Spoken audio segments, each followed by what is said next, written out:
So question number one. So as a consumer, why do you need to know about different cuts of meat? Cite two reasons. So um, as a consumer, we need to know about the different cuts of meat because, for example, your mother ask you to buy whole chicken or half chicken, so you already know what to buy because you know the different cuts of meat.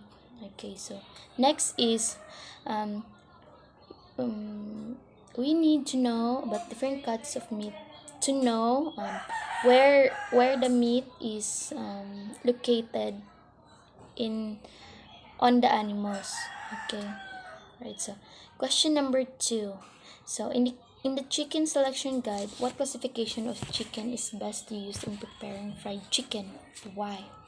So for me, the classification of chicken that is good for fried chicken is broiler.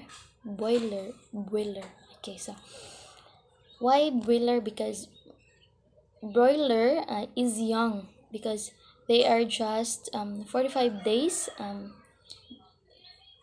They are just 45 days after the harvest. So the chicken is very young, and the next is the meat of the broiler is very tender since they are young and they are just 45 days. So the meat of the meat of the broiler chicken is tender.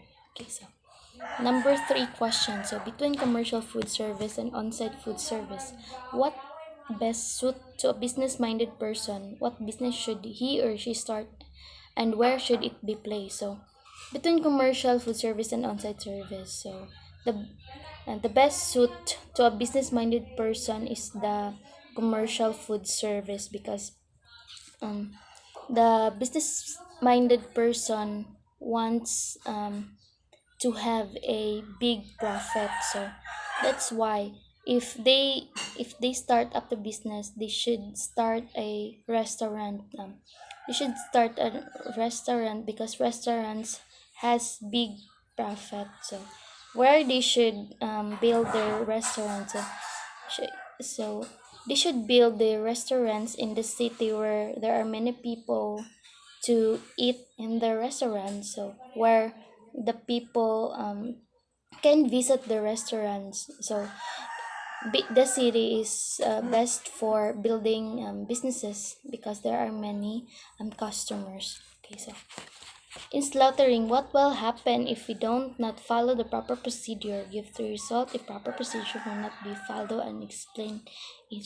So if the slaughtering process is not properly followed, there are possibilities that the meat is not clean. So we can have meat na it's not clean because there are some process is not properly done. Okay, so next um, next result is the animals will might get stress, and the meat is not fresh because they might have injury during slaughtering because they did not follow a proper procedure. Okay, so the last result is the meat quality. So the meat quality of the or beef or the pork is not acceptable by customers because there are some meat that even if it is freshly slaughtered, there are meats that lagom siya. Okay, so number five questions. Among the type of food service system, choose two that you think is very useful and is easier to do. Discuss each type and cite specific situation where it highlights its usefulness. So the two types of food service system I choose is conventional and ready prepared food. So conventional is the ingredients are assembled and the food is produced on site. For example, in the canteen, if the food in the canteen has a shorter time in preparing. Okay, so when you go to canteen, you just go there and choose what you want to eat, and then they will serve. Okay, so the next is the ready prepared food. So ready prepared foods are prepared in premises, after which they are chilled or frozen. So the ready prepared food is, for example, is when you go to school and then you wake up late, so you don't need to cook your food because there is already food in the fridge or in the refrigerator that is ready prepared. So you can just um, you can just heat it in 3 minutes, or you just eat it um, directly. Okay.